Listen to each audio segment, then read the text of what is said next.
जन्म साखी के 51st पार्ट में आप सभी का बहुत बहुत स्वागत है। गुरु नानक देव जी अपने साथियों के साथ घर से सैदपुर की तरफ चल दिए। सैदपुर को आजकल एमनाबाद कहते हैं, जो कि पाकिस्तान में है। चलते हुए रास्ते में उनको कुछ संत मिले। उन्होंने आपस में ज्ञान चर्चा की, जिसमें उन संतों ने गुरुजी से प्रश्न किया कि वह कौन सी वस्तु है जो इन आँखों में आकर बैठ जाती है। इनमें से कौन देखता है जिससे यह सारा संसार नजर आता है। गुरुजी ने शंका का निवारण करते हुए कहा, हे संत जी, वह ईश्वर ही है जिससे चांद सूरज में प्रकाश है। वही प्रभु की जात सभी प्राणियों में विद्यमान है, जिससे सब कुछ नजर आता है। फिर संतों ने प्रश्न किया, जो वस्तु आँखों में बैठकर देखती है उसे कैसे जाना जा सकता है। गुरुजी बताते हैं, सतगुरु के बिना इसे नहीं जाना जा सकता। जब सतगुरु के दिए शब्द का सिमरन किया जाता है, तब 10वें द्वार में धुन उठती है और अंतर में ज्योत प्रकट होती है। उसी से इसे देखा जाता है और कोई तरीका नहीं है। सभी इंद्रियां इसी ज्योत का अनुसरण करके सब काम करती हैं। आप भी अपनी देह में इसे खोजो तो इसको जान लेंगे। फिर संतों ने प्रश्न किया, वह प्रभु किस यत्न से पाया जा सकता है। गुरुजी, अनंत प्रभु जिसके कई मंदिर हैं। यहाँ पर मंदिर से अर्थ यह शरीर है। वह सहज ही मिल जाता है जिस पर उसकी कृपा होती है। इन वचनों से संतों की सभी शंकाएं समाप्त हो गईं और उन्होंने गुरु नानक को अपना गुरु बना लिया तथा उनसे नामदान लिया। वहाँ से जब गुरुजी आगे चले तो वह संत भी उनके साथ ही चल दिए और वह सभी एमनाबाद पहुँच गए। वहाँ वह रोड़ी या छोटे पत्थरों का चबूतरा बनाकर ऊपर घास बिछाकर बैठ गए। यह जगह आजकल पाकिस्तान में है, जहाँ गुरुद्वारा रोड़ी साहिब स्थित है। उस समय पर वहाँ पठानों का राज था और किसी पठान के घर विवाह का उत्सव चल रहा था। सभी शराब पीकर नाच गा रहे थे। नगर में संत आए हैं, इस तरफ किसी ने भी ध्यान नहीं दिया। सभी अपने में मस्त थे। सुबह से शाम हो गई। संत जो गुरुजी के साथ आए थे, उनके मुख भूख से मुरझा गए थे। रात होने पर गुरुजी ने कहा, हे संतों, कोई 2 लोग नगर में जाकर खाने को कुछ ले आओ। और भाई मर्दाना से कहा, मर्दाना तुम भी साथ में जाओ, वापस आते हुए लालो को साथ में लेते आना। गुरु नानक की भाई लालो से एक बार पहले भी भेंट हो चुकी थी, जिसका वर्णन मैंने अपनी वीडियो के पार्ट 4 में की हुई है। आप इसे वहाँ देख सकते हैं। भाई मर्दाना 2 संतों के साथ नगर में चले गए और उन पठानों के घर कुछ अन्न लेने पहुँच गए। परंतु विवाह उत्सव में वह सारे शराब के नशे में थे। उन्होंने कुछ भी नहीं दिया। इतने में एक पठान ने नशे में आगे आकर भाई मर्दाना को धक्का देकर गिरा दिया, जिससे उन्हें चोट लग गई। भाई मर्दाना फिर और कहीं नहीं गए और भाई लालो को बुलाकर सीधा गुरुजी के पास पहुंच गए। भाई लालो बहुत गरीब थे, इसलिए वह अपने साथ उनके खाने के लिए भुने दाने ले गए। उन्होंने वही दाने उनके आगे रख दिए और प्रेम में भीगकर गुरुजी से कहा, कितना ही समय बीत गया, आपने बहुत समय बाद दर्शन दिए। गुरुजी ने कुशल मंगल पूछकर भाई लालो को अपने साथ बिठा लिया और उन 2 संतों से पूछा, आप खाली हाथ क्यों लौट आए। उन फकीरों ने सारी कथा सुना दी और भाई मर्दाना की चोट भी दिखाई। पूरी वार्ता सुन गुरुजी ने एक शब्द पढ़ा जो श्री गुरु ग्रंथ साहिब जी के अंग 722 पर अंकित है। यह बाबर के भारत पर होने वाले हमले के बारे में भविष्य संकेत थे। इसे बाबरवाणी भी कहा जाता है। इसमें उन्होंने भाई लालो को संबोधित करते हुए बताया कि कैसे काबुल से बाबर यहाँ आकर तबाही मचा देगा। यह शब्द सुन भाई लालो कहते हैं, कृपा कर आप इन्हें श्राप मत दो। गुरुजी स्पष्ट करते हैं, यह मत समझो कि मैं क्रोध में यह सब कह रहा हूँ। जैसे जैसे उस प्रभु की वाणी आती है मैं वैसा ही बयान करता हूँ। अभी तो तलवारें कटारें चलेंगी और सभी खानों का अंत हो जाएगा। सारे एमनाबाद में लूट मच जाएगी। गुरुजी के यह वचन वहाँ उपस्थित एक ब्राह्मण ने भी सुने। वह तुरंत अपने घर गया और सभी के लिए भोजन ले आया। फिर उसने गुरुजी से विनती की, आप कृपा कर अपने वचन फेर दो, आप दया करो। गुरुजी ने उत्तर दिया, संतों के वचन एक बार निकल जाएं, फिर वापस नहीं हो सकते। सभी खानों का अंत निश्चित है, पर जाओ, तुम बख्शे गए।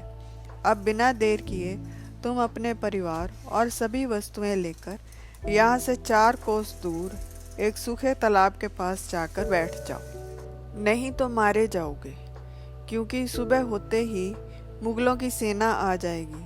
साथ में भाई लालो को भी ले जाओ। उनकी यह आज्ञा मान भाई लालो और वह ब्राह्मण तुरंत वहाँ से उठ खड़े हुए।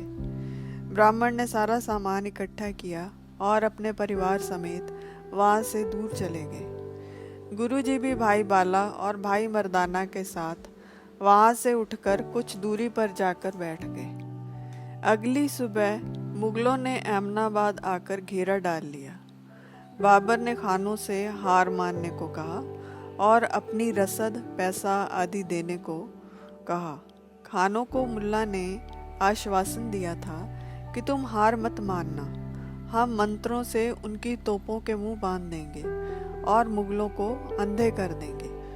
खानों की तरफ से मनाही सुनने पर बाबर ने गुस्से में आकर वहां मारकाट शुरू कर दी और सारा एमनाबाद लूट लिया। फिर बचे हुए लोगों को बंदी बना लिया और लूट का सामान उनके सर पर लाद दिया। उनमें से मीर खान नामक एक मुगल ने गुरुजी को उनके साथियों के साथ देख लिया और उन्हें भी गिरफ्तार कर लिया और गुरुजी को बोझ उठाने को दे दिया तथा भाई मर्दाना को एक घोड़ा पकड़ा दिया। भाई बाला ने भी बोझ उठाया, परंतु गुरुजी के सर से वह बोझ एक हाथ ऊपर रहा और वह सब बाबर के डेरे की तरफ चल दिए। रास्ते में गुरुजी ने भाई मर्दाना से रबाब बजाने को कहा। भाई मर्दाना बोले, मैं रबाब कैसे बजाऊं? यह जो घोड़ा पकड़ा है बहुत चंचल है, अगर छूट गया तो मुगल मुझे मार गिराएंगे। गुरुजी ने कहा, वाहिगुरु कहकर छोड़ दो, अपने आप पीछे आ जाएगा। भाई मर्दाना ने रबाब बजाना शुरू कर दिया तो घोड़ा अपने आप पीछे चलने लगा। गुरुजी ने एक शब्द पढ़ा जो अंक 360 पर अंकित है। इसमें गुरुजी प्रभु को उलाना देते हैं कि अगर फौज से लड़े तो मन में कोई रोष नहीं, पर अगर शेर भेड़ों पर आक्रमण कर दे, उन्हें मार दे, तो उसका मालिक उत्तरदायी है। हे प्रभु, इतनी मारकाट हुई, क्या तुम्हें जरा भी दर्द नहीं हुआ? मीर खान ने भी यह आश्चर्य देखा कि कैसे बोझा गुरुजी से एक हाथ ऊपर उनके साथ चल रहा है और घोड़ा बिना पकड़े ही उनके पीछे चला जा रहा है। आश्चर्य से भरी यह बात डेरे पहुंचकर उसने बाबर को बताई। बाबर तुरंत गुरुजी को देखने के लिए तैयार हो गया। उधर गुरुजी को अन्य बंदियों के साथ जेल में पहुंचा दिया गया और उन्हें दाने पीसने के लिए दिए। गुरुजी चक्की में दाना डालने लगे और चक्की अपने आप चलने लगी। इतने में बाबर वहां पहुंच गया। उसने भी देखा कि चक्की अपने आप चल रही है, तो उसने गुरुजी को नमस्कार की। उसने गुरुजी को करामात दिखाने को कहा कि आप में कितनी शक्ति है।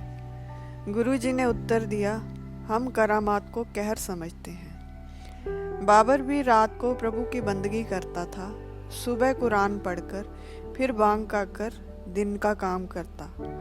उसने हुक्म दिया, इस फकीर को अंदर ले आओ। उसने गुरुजी को भी भांग खाने को दी।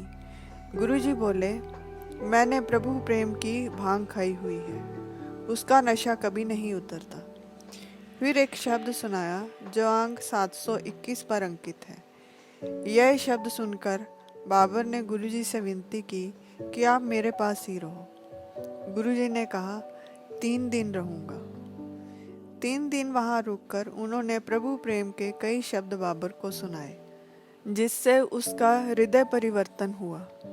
फिर गुरुजी ने एक शब्द गाया जो अंक 417 पर अंकित है, जिसमें बाबर के जुल्मों से जो परिणाम हुए, स्त्रियों और बच्चों की विवशता, राजघरानों का भिखारी बन जाना आदि का वर्णन किया, और उनके दर्द में वह बेहोश हो गए।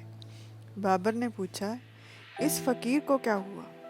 उसने सभी से खुदा को फरियाद करने को कहा ताकि फकीर उठ जाए। असल में गुरुजी प्रभु के पास बंदियों को छुड़वाने के लिए हुक्म लेने गए थे।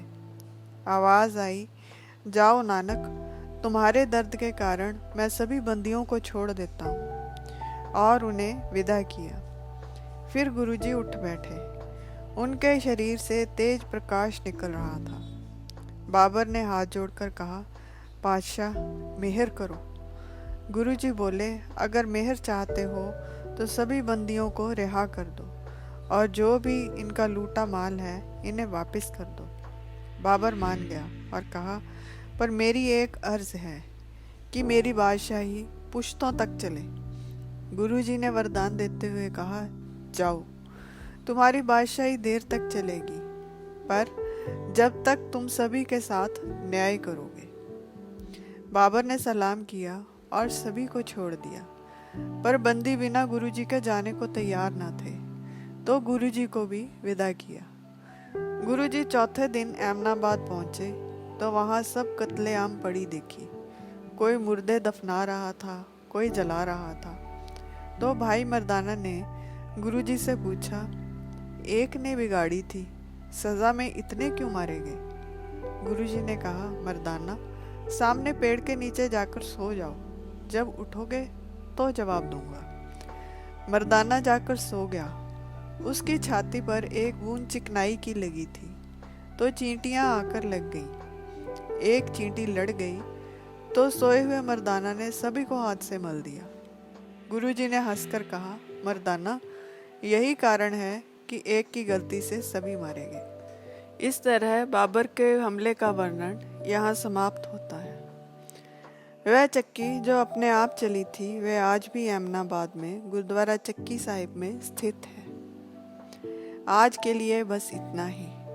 फिर मिलेंगे एक नई वीडियो के साथ। तब तक के लिए विदा। अनजाने में हुई किसी भी भूल के लिए हृदय से क्षमा। मेरे चैनल को लाइक, सब्सक्राइब, शेयर और कमेंट करना ना भूलें। और मेरी इस वीडियो को देखने के लिए आप सभी का बहुत बहुत धन्यवाद।